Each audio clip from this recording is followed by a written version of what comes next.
नमस्कार, मैं जैनी John we the जमुआइट की ओर से इस बार का जो बजट है उसके बारे में मैं चर्चा करने वाली हूँ और इसके बारे में पूरे डिटेल के साथ मैं बताऊंगी कि हमारे जो वित्त मंत्री हैं सीतारमण जी, और उन्होंने इस बार के बजट को बड़ा धार्मिक स्पर्श देते हुए इस बजट को अमृत काल का बजट कहा है।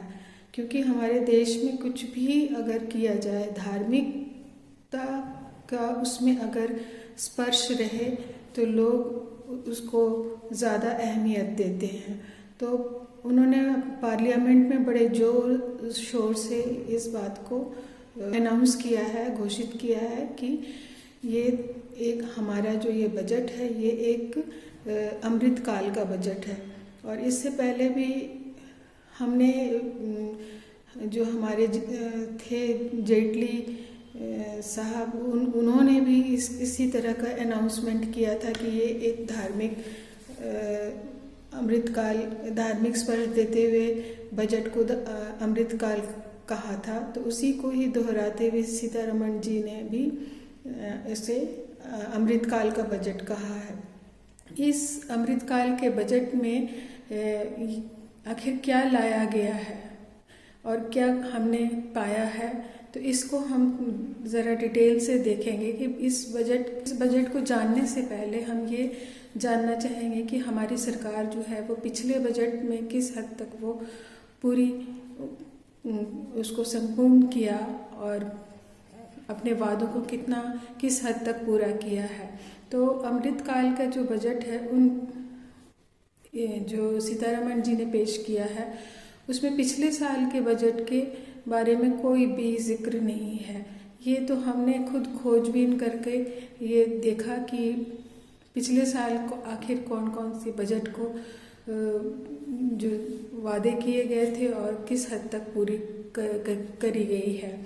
तो बजट डिजिटल जो भी है, ये जो बजट है हमारा, ये एक डिजिटल बजट के तौर पे इसे पेश किया गया है, जिससे जो हमारे किसान की जो समाज है वो उनकी समझ से बाहर है। क्योंकि ये डिजिटल जो है आप उसको प्रिंट आउट कर सकते हैं और पढ़ भी सकते हैं, लेकिन किसान वर्ग के लोगों के लिए ये ज़रा मुश्किल है। तो देश हमारा डिजिटल इंडिया ज़रूर बन रहा है, लेकिन हमारे जो किसान हैं, किसान वर्ग के लोग हैं और इसी तरह से जो कई और अन्य वर्ग के लोग हैं जिनको कंप्यूटर, लैपटॉप इनसे ज़्यादा संबंध नहीं है, तो उनके बारे में भी सोचना चाहिए। और इस अमृतकाल के बजट में सबसे पहले मैं बच्चों की पढ़ाई के बारे में बातचीत करूंगी कि बच्चों की पढ़ाई के लिए इस अमृतकाल के बजट में कोई जिक्र नहीं है, बल्कि पढ़ाई का बजट को और कम कर दिया गया है। और जो पढ़ाई का इन कोविड के कारण जो भी बच्चों की पढ़ाई का नुकसान हुआ है वो हर कोई जानता है कि किस तरह से सुचारू रूप से इन लोगों की पढ़ाई नहीं हो पाई है। तो हमें नहीं भूलनी चाहिए और इस बजट में इसके बारे में कोई जिक्र नहीं है। पिछले साल अगला पॉइंट है कि पिछले साल एमएसपी को लेकर किसानों को 2,42,000 करोड़ से घटाकर 2,37,000 करोड़ कर दिया गया है। और चौथी बात यह है कि जो रेलवे, एयरपोर्ट, बंदरगाह निजीकरण कर दिया गया है और इसके बॉस जो हैं वो आप सभी जानते हैं कौन है। इनके मालिक हैं अडानी। अगला पॉइंट में ये लिखा है कि पब्लिक ट्रांसपोर्ट लाया जाएगा, लेकिन किस प्रकार लाया जाएगा इसके बारे में कोई खाका नहीं बनाया गया है। किस तरह से लागू किया जाएगा, किसको फ़ायदा होगा, ये इसके बारे में कोई अमृतकाल के बजट में कोई जिक्र नहीं किया गया। ट्रांसपोर्ट के बारे में अगर हम बात करें तो 400 वंदे मातरम रेलगाड़ी लाने का जिक्र किया गया है, लेकिन याद करें कि 2014 में मोदी जी जो हमारे प्रधानमंत्री हैं, उन्होंने बुलेट ट्रेन लाने का भी वादा किया था, और जिसे पूरा ना किए जाने पर लोगों का वो भी पूरा नहीं हुआ। अभी कितने बुलेट ट्रेन आ चुके हैं ये आप सभी जानते हैं। तो उसको शायद उसको डाइवर्ट करने के लिए इन्होंने नाम बदलकर 400 वंदे मातरम रेल की यात्रा का सपना अब लोगों को दिखाया जा रहा है, ताकि उस बुलेट ट्रेन से ध्यान खींचा जा सके। बुलेट ट्रेन का जिक्र तो बिल्कुल भी इस बजट में नहीं है। पिछले साल मोदी जी ने ये भी वादे किए थे कि किसानों की आय दुगनी कर दी जाएगी, लेकिन 2022 तक का समय भी उन्होंने दिया था। तो लेकिन आप खुद जांच सकते हैं, देख सकते हैं कि ये इन वादों का आखिर हुआ क्या।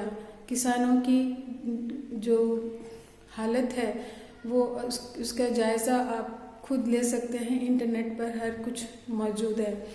और लेकिन किसानों की बात अगर हम देखें तो गंगा के किनारे 5 किलोमीटर तक की जो ज़मीन है, ये हमारे जो सीतारमण जी हैं वित्त मंत्री, उन्होंने ये घोषित किया कि ऑर्गेनिक खेती की जाएगी गंगा के किनारे जो से लेकर 5 किलोमीटर तक की ज़मीन को। तो इसका असर क्या होगा इसके बारे में बिल्कुल भी नहीं सोचा गया, क्योंकि नदी के किनारे के जो 5 किलोमीटर वाली जो ज़मीन है वो किसानों की होती है और वो खेतीबाड़ी उस पर करते हैं। लेकिन अगर उसी में ही उसी ज़मीन पर ही ऑर्गेनिक खेती की जाएगी तो किसानों को फिर सरकार को उस ज़मीन को बेचना पड़ेगा, और उनको उनकी जो ज़मीन है बिना ज़मीन के हो जाएंगे, और वो मजबूरन वश फिर सरकार के ज़मीन पर वो उनको काम करना पड़ेगा। और लेकिन इसके बारे में इस बजट में कोई जिक्र नहीं है कि सरकार उन्हीं किसानों को उस ज़मीन पर रोज़गार देगी। इस तरह से ये जो बजट का जो ये पॉइंट है, ये कुछ अधूरा सा लग रहा है। और लेकिन हमारे देश की राज्य सरकार फलों और सब्जियों को उगाने वाले किसानों की मदद करेगी, लेकिन किस तरह मदद करेगी?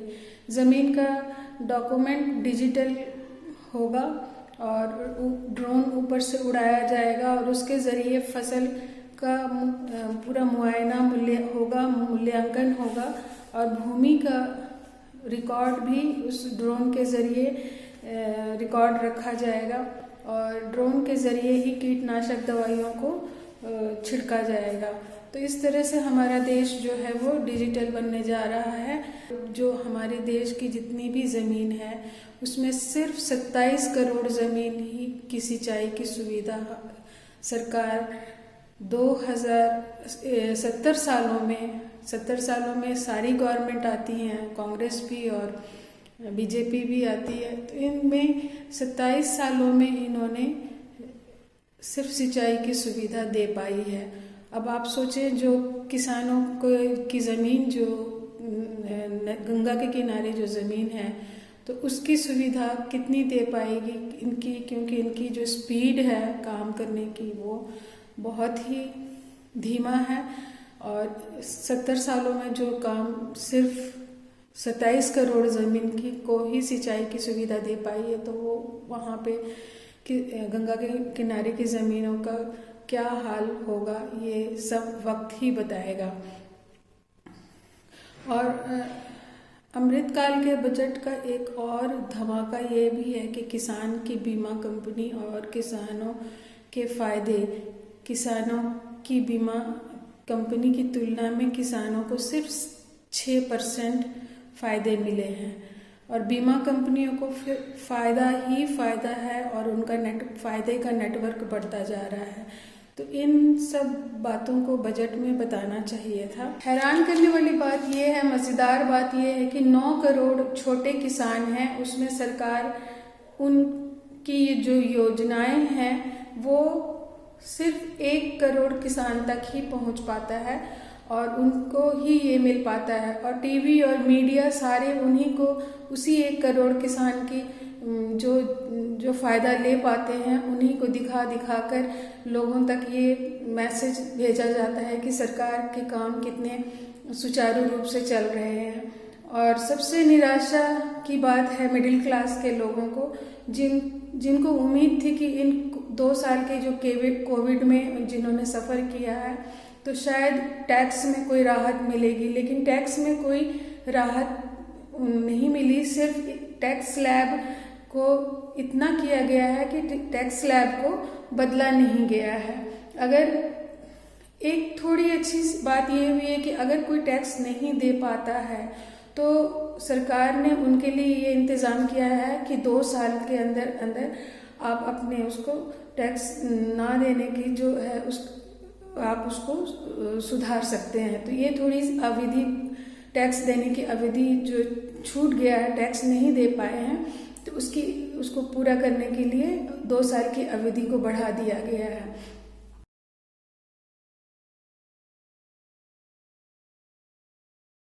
मिडिल क्लास है वो एक राहत की उम्मीद कर रही थी कि कुछ राहत मिले इनकम टैक्स स्लैब्स के अंदर। हालांकि आपने कहा कि देखिए पिछले 2 साल से टैक्स नहीं बढ़ाया गया, तो क्या इसी को राहत माना जाए कि टैक्स नहीं बढ़ा है?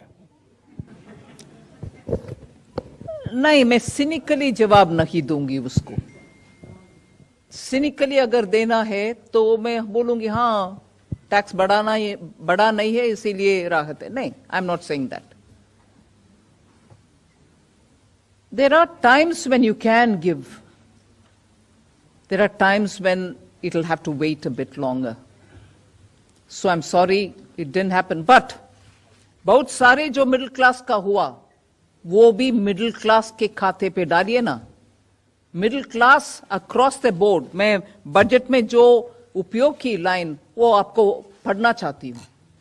It's not one particular segment. किसान में मिडिल क्लास नहीं है, एमएसएमई में मिडिल क्लास नहीं है, अफोर्डेबल होम्स में मिडिल क्लास नहीं है, उन सब को राहत दिलाया नहीं है।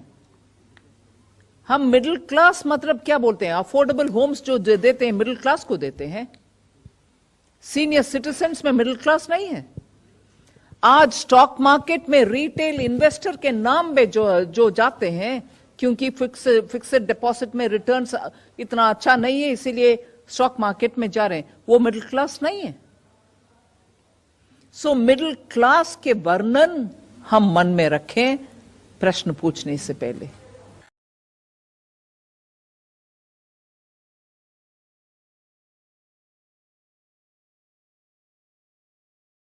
और कॉरपोरेट टैक्स को कम कर दिया गया है। कॉरपोरेट ही एकमात्र ऐसा है जो देश को चलाता है और अमृतकाल के बजट में कॉरपोरेट की जो डिसइन्वेस्टमेंट और पूंजी को नहीं बताया गया है। ये अच्छी बात हुई है क्योंकि पिछले साल कॉरपोरेट जो पूंजी थी 1,75,000 करोड़ की थी, डिसइन्वेस्टमेंट का टारगेट था और उसमें से सिर्फ 14 करोड़ ही पूंजी सरकार को वापस मिल पाई थी। तो इसलिए इस बार इसकी पूंजी को घोषित नहीं किया गया। इस बार एलआईसी की बात अगर हम करें तो एलआईसी की आईपीओ लाने का जिक्र है बजट में।